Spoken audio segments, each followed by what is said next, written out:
Bienvenido a Muy Financiero Radio, el espacio para el análisis y la información de las últimas tendencias globales en finanzas y economía. Una producción de muyfinanciero.com.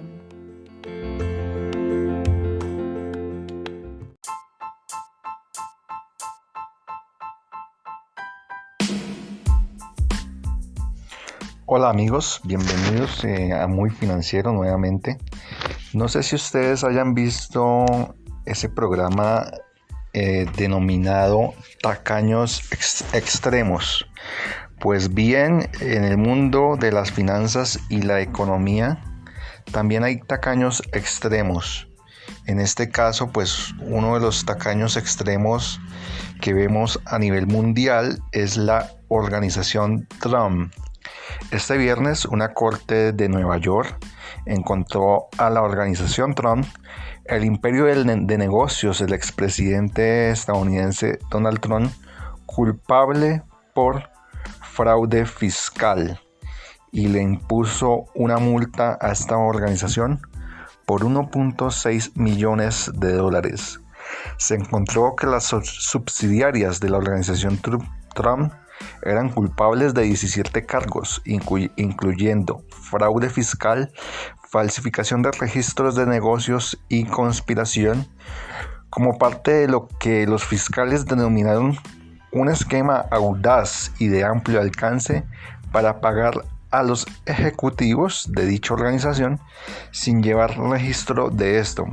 Es decir, se les pagaba a los ejecutivos de una forma en la que estos no tuvieran que pagar impuestos, de una forma en la que se pudieran librar de sus cargas impositivas. Uno de los ejecutivos importantes de la organización Trump fue el ex jefe financiero de la organización llamado Alex Weisselberg, quien admitió su culpa ante el fiscal por fraude fiscal el pasado verano y accedió a cooperar. Pues este es uno de los grandes casos de fraude fiscal de los Estados Unidos. Weisselberg, no es Weisselberg, sino Weisselberg, pues fue acusado de recibir más de 1.7 millones de dólares en pagos no reportados durante una década. Es decir que estos pagos, estos millones de dólares que le dieron a Weisselberg, finalmente no pagaron impuestos, por lo que se le otorgó como salario a este ejecutivo de la organización Trump. ¿Cómo se le pagaba a los ejecutivos de la organización Trump para evitar pagar impuestos? Se les pagaba en muebles de lujo, como inmuebles de lujo, como apartamentos, viviendas, muebles para viviendas, autos Mercedes-Benz. En el caso de Weisselberg y su esposa, recibieron 2 Mercedes-Benz. Pagos para pensión en las escuelas privadas para sus nietos. Los fiscales y la organización Trump se reunieron en una corte criminal de Manhattan este viernes 13 de enero para recibir el fallo. Weisselberg, el director financiero de la organización Trump, y las compañías de Trump condujeron y se beneficiaron del sistema de fraude de amplio alcance durante más de una década. Pues es bastante tiempo lo que duró este fraude, dijo el fiscal del distrito Alvin Bragg en una declaración a los medios de comunicación. La fiscal general encargada de este caso es Leticia James, quien también está investigando a Trump y a su familia y a sus empresas por otros delitos, y también está buscando 250 millones de dólares en compensaciones. Bueno, yo creo que es uno de los casos que nos recuerda que en la economía el fraude siempre está visible de alguna manera. El caso de la organización Trump, cómo evadía impuestos. No se sabe si el mismo Trump estaría involucrado o al tanto de este caso, Sin embargo, uno puede recurrir al viejo dicho que dice: dime con quién andas y te diré quién eres.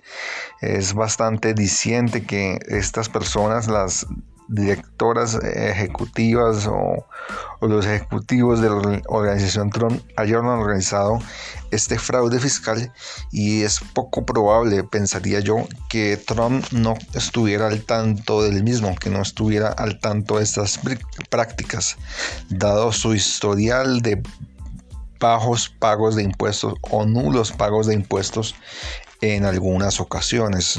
Pues esto es bastante diciente en el caso de la declaración de Trump de impuestos del 2021, en la que se señaló que Donald Trump no pagó impuestos. Generalmente se ha acusado a Trump de apalancarse demasiado en sus negocios, es decir, recurrir a demasiada deuda y a triquiñuelas o a digámoslo así, trucos de contabilidad para evadir impuestos.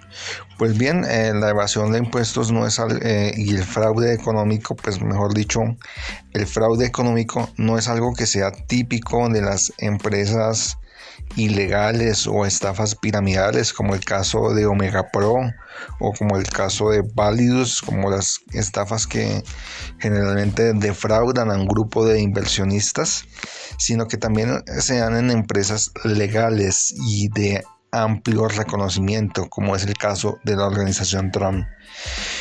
Ya vimos el fraude de lo que fue pues Omega Pro, empresa que está finalmente colapsando y que rebotó en Broker Group, empresa que hasta ahora no ha pagado a sus inversionistas.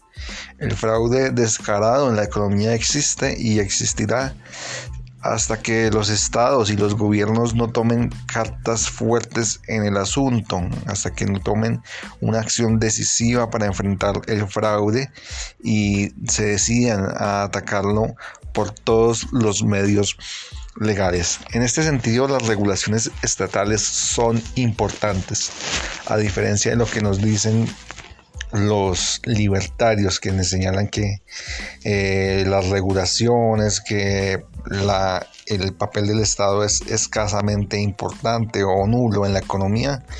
El papel del Estado es clave para evitar que se den estos desfalcos y para lograr generar una confianza del público y que el dinero de los contribuyentes se use de manera adecuada y que exista de hecho una imposición fiscal, un dinero producto de los impuestos que beneficie a la economía. Y como colorario final, como recomendación final para conocer un poco más sobre la economía del fraude, me gustaría invitarlos a que vieran este documental de Netflix que acabó de salir hace unos días, llamado Madoff, el monstruo de Wall Street. Madoff es Madoff fue un reconocido financiero de Wall Street, Bernie Madoff o Bernard Madoff, quien fue también presidente de la Junta de Gobernadores de Nasdaq. La serie tiene 4 capítulos en la que narra pues la forma en la que se cometió el esquema Ponzi de Bernard Madoff. Bernard Madoff, el ejecutivo financiero de Wall Street, que estafó a miles de personas por un estimado de más de 60,000 millones de dólares, algo así como unos 200,000 millones de dólares en cifras de hoy. Esto fue en los años 90 y 2000 en los que se descubrió este fraude, pero en dólares de hoy serían algo así como 200,000 millones de dólares. Es definitivamente el fraude financiero más grande de la historia. Y con el caso de la organización Trump que hemos analizado en esta noticia, y con el caso del fraude de Omega Pro, nos recuerda que la economía del fraude está vigente y que debemos reconocerla, siempre podemos ser víctimas de esta economía del fraude si no estamos alerta a los signos de cómo se comete el fraude, y que también nuestra sociedad a nivel público también es víctima del fraude cuando no se pagan los debidos impuestos, como sucedió en el caso de la organización Trump. Y por esta razón es importante que el público, que la sociedad se mantenga consciente y alerta frente a todas aquellas personas que quieren estafar a la sociedad. Bueno, eso ha sido todo por hoy. Los dejo y nos vemos, o nos escuchamos más bien, en una próxima ocasión. No olviden visitar muyfinanciero.com para estar al tanto de más noticias y actualizaciones de economía.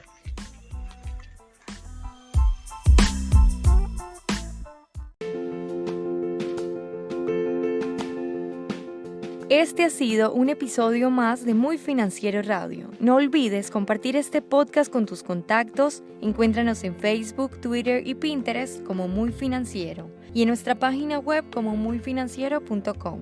Te esperamos en una próxima ocasión con los contenidos más relevantes y los debates que marcan tendencia en el mundo económico.